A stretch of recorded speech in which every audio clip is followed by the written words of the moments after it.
السلام علیکم ویورز، آج کی یہ خاص ویڈیو ہمارے یوٹیوب فیملی کے ایک بھائی علی موسیٰ کے لیے پیش کی جا رہی ہے۔ آپ سب دوستوں سے گزارش کرتے ہیں کہ ہمارے بھائی علی موسیٰ کے لیے رب پاک سے دعا کریں کہ رب پاک ہمارے بھائی علی موسیٰ کے دل کی تمام جائز دعائیں اپنی پاک بارگاہ میں قبول فرمائے۔ اللہ پاک ہمارے بھائی علی موسیٰ کا انتظار مختصر کر کے انہیں ان کی محبت شمائلہ سے ملا کر ان کی زندگی کو ہمیشہ خوش و آباد رکھے، آمین یا رب العالمین۔ دوستوں، اگر آپ بھی چاہتے ہیں کہ ہم آپ کے لیے دعا کروائیں تو ہمیں کمنٹ سیکشن میں اپنے نام کے ساتھ ضرور بتائیے گا۔ تو آج کی ویڈیو کو شروع کرنے سے پہلے آپ سب دوستوں سے گزارش کرتے ہیں کہ ہماری ویڈیو کو لائک اور ہمارے چینل کو سبسکرائب لازمی کر دیں۔ تو آج کی ویڈیو کو شروع کرتے ہیں۔ اگر تم یہ سوچ رہے ہو کہ میں اللہ پاک کو راضی کرنے کے لیے اتنی دعائیں کرتی ہوں، اللہ پاک سے اتنا روح روح کے مانگتی ہوں، پھر بھی میں یہ جان نہیں پا رہی کہ اللہ پاک مجھ سے راضی ہے یا نہیں، تو سنو، جس رب پاک کو تم راضی کرنا چاہتے ہو نا، وہ میرا سوہنا رب جو بادشاہوں کا بادشاہ ہے، وہ قرآن پاک میں فرماتا ہے کہ وہ اپنی رحمت کے ساتھ تمہاری طرف متوجہ ہونے کا ارادہ رکھتا ہے، اور انسانوں میں سے کوئی ایسا بھی ہے جو رضائے الہی کی طلب میں اپنی جان کھپا دیتا ہے، اور ایسے بندوں پر اللہ بہت مہربان ہے۔ دراصل جو روشنی تمہیں اللہ کی سچی رضا تک لے کر جا سکتی ہے، اسے تمہاری جھوٹی توقعات کا فریب پھیکا کر دیتا ہے، جس کی وجہ سے حقیقت کے کئی پہلو تمہاری نگاہ سے اوجھل ہو جاتے ہیں، اور یہی وہ چیز ہے جو تمہارے رب کی رضا میں رکاوٹ بنتی ہے۔ اگر تم اللہ کی رضا حاصل کرنا چاہتے ہو نا، تو تمہیں کچھ چیزوں کو سمجھنا پڑے گا۔ جانتے ہو، خدائی نظام میں یہ مستقل قاعدہ رکھا گیا ہے کہ سب کچھ کسی ایک ہی کو یا سب کچھ سب ہی کو نہ دے دیا جائے۔ اگر تم ذرا غور کرو تو تمہیں ہر پہلو میں اختلاف نظر آئے گا کہ اللہ اگر تمہیں ایک چیز سے محروم کرتا ہے تو کسی نہ کسی چیز سے ضرور نوازتا بھی ہے، اور جب تم اللہ کی تقسیم پر راضی ہو جاؤ گے نا، تو وہ مہربان رب تمہاری رضا میں بھی راضی ہو جاتا ہے۔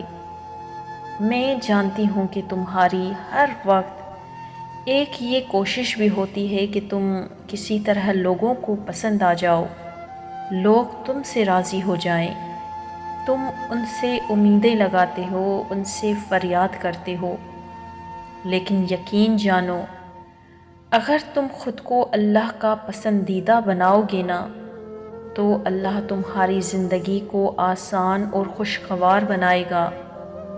اگر آج تمہاری زندگی میں بہت کچھ غلط ہو رہا ہے یا کچھ تمہارے مطابق نہیں ہے، تمہیں اذیت ہو رہی ہے اور تم اللہ کی مصلحت سمجھ نہیں پا رہے، تو یاد رکھو کہ اکثر کچھ صحیح ہونے سے پہلے بہت کچھ غلط ہوتا ہے۔ ہاتھوں سے ایک چیز پھسلتی دکھائی دیتی ہے، لیکن اس کے بعد جو ہوتا ہے وہ بہت بہترین ہوتا ہے۔ جانتے ہو، اللہ جب کسی انسان کو پسند کرتا ہے، اس سے راضی ہوتا ہے، تو اس کی محبت کا یہ عالم ہوتا ہے کہ اسے کسی مشکل میں ڈالتا ہے، جیسے وہ اس محبت سے مجھے گڑ گڑا کر پکارے۔ اللہ کو بندے کی یہ ادا بہت پسند ہے۔ بہت ہی خوش نصیب ہیں وہ لوگ جنہیں اللہ بار بار سننا پسند کرتا ہے۔ اللہ سے محبت کوئی سستا سودا نہیں۔ اور اگر تمہارے دل میں یہ خیال آ رہا ہے کہ اللہ آخر میری آزمائش کب ختم کرے گا، اور اللہ میری دعائیں آخر سن کیوں نہیں رہا، وہ مجھ سے راضی کیسے ہوگا؟ تو سنو، یہ جو زندگی ہے نا، اسے گزارنے کے لیے خود سے ملاقات بھی بہت ضروری ہے۔ تم دنیا میں اتنے مگن، اتنے مصروف ہو جاتے ہو کہ تمہیں خود سے اور اللہ سے ملاقات کا موقع نہیں ملتا۔ یہ جو تمہارے دکھ اور غم ہے نا، یہ تمہیں خود سے اور اللہ سے ملاقات کروانے کے لیے آتے ہیں، ورنہ انسان زندگی میں اتنا مصروف ہے کہ وہ کبھی اپنی ذات کو بھی تلاش نہ کر سکے۔ اللہ تمہاری بھلائی کے لیے کچھ ایسی تکلیفیں تمہیں دیتا ہے جو تمہاری روح کو نکھارنے کے لیے آتی ہیں، تمہیں بہت کچھ عطا کرنے کے لیے آتی ہیں۔ اور اگر تمہارے مسائل حل نہیں ہو رہے اور کوئی کوشش برابر نہیں آتی اور نہ کوئی دعا قبولیت لے کر آتی ہے، تو تم یہ ایک کام ضرور کرنا، اللہ تم سے ضرور راضی ہو جائے گا۔ تو سنو، جن لوگوں نے تمہیں زندگی میں دکھ دیے یا تمہارا کوئی بڑا نقصان کیا ہے، تو تم ان کو اللہ کی خاطر معاف کر دو، کیونکہ حدیث میں آتا ہے کہ اللہ ان لوگوں سے راضی ہوتا ہے جو معافی کا جذبہ رکھتے ہیں، وہ اللہ کے نزدیک بڑے مرتبے کے مستحق ہو جاتے ہیں۔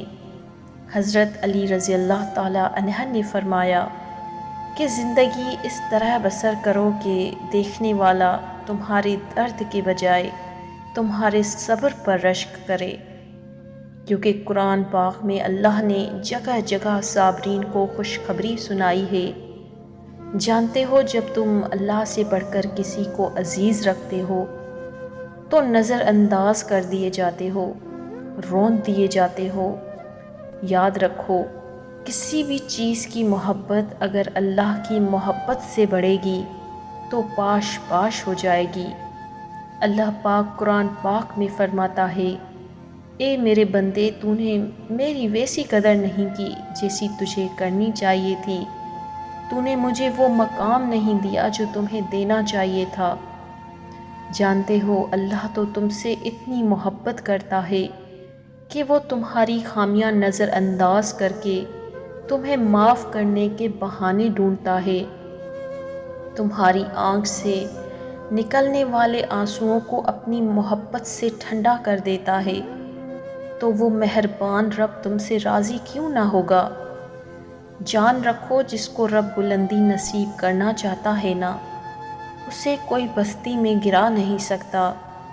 تم صرف اپنی زندگی میں موجود مثبت پہلو پر نظر رکھو، کیونکہ منفی سوچ، منفی خیالات سے تم اپنی قدر کھو دو گے۔ جب کبھی مایوسی تمہیں ڈپریس کرے تو تب تم اللہ کی کتاب کھولو، وہ میرا مہربان رب تمہارا دل کھول دے گا۔ یاد رکھو، قرآن پاک ان کی تنہا راتوں میں امید کا چراغ ہے، اداسی کے موسم میں تسلی بھرا دلاسا۔ جب تم قرآن سے جڑ جاؤ گے نا، تو تم اللہ سے جڑ جاؤ گے اور تم سے راضی ہو کر تمہارے غموں کے بادل کو رحمتوں کے حصار میں بدل دے گا۔ اللہ فرماتا ہے، اور اگر وہ تیرے حق میں کسی بھلائی کا ارادہ رکھتا ہے تو اس کے فضل اور اس کی قسمت کو پھیرنے والا بھی کوئی نہیں ہے۔ یاد رکھو، جب اللہ کسی انسان پر خیر نازل کرنا چاہتا ہے یا اسے اپنے پسندیدہ بنانا چاہتا ہے تو اس کے اندر نرمی پیدا کر دیتا ہے، یعنی نرمی کا تم پر غالب آ جانا اس بات کا واضح اشارہ ہے کہ اللہ تم سے راضی ہو چکا ہے۔ اور اگر تمہیں کوئی بڑی مشکل پیش آئے تو تم اپنے رب کی خاطر صبر سے کام لو۔ جان لو، تمہاری بقا اور سلامتی ہر وقت اللہ پاک کے فضل پر منحصر ہے، اور تم کسی بھی چیز سے ایسے دل نہ لگانا کہ رب کی رضا کی خاطر اسے چھوڑ نہ سکو، کیونکہ اللہ کے راضی ہو جانے کی ایک بڑی نشانی تو یہ بھی ہے کہ جب زندگی تمہیں دوہرائے پر لا کھڑا کر دے، اور اس وقت تم اپنا رخ اپنے رب کی جانب موڑ لو تو اللہ تم سے راضی ہو جاتا ہے۔ قرآن کہتا ہے کہ ہر ایک کے لیے ایک رخ ہے جس کی طرف وہ موڑتا ہے۔ اگر تم نے اپنا رخ اللہ کی جانب موڑا ہے، وہ جس کی قدرت سے کوئی چیز باہر نہیں، وہ الصمد بھی ہے اور غنی بھی، وہ بہت جلد تمہاری زندگی کو ایسے حسین تاروں سے آراستہ کرے گا جس کی جگمگاہٹ سے تم دنگ رہ جاؤ گے، بے فکر ہو جاؤ۔ وہ تمہارے آنسوؤں اور تڑپ کی لاج ضرور رکھے گا۔ وہ بہت جلد تمہاری دعاؤں پر اپنی کن کی مہر لگائے گا۔ وہ کن فیکن کا مالک تمہاری زندگی میں ایسی خوشیوں کی بہار لائے گا کہ تم ایک دن اپنی قسمت پر رشک کرو گے انشاءاللہ۔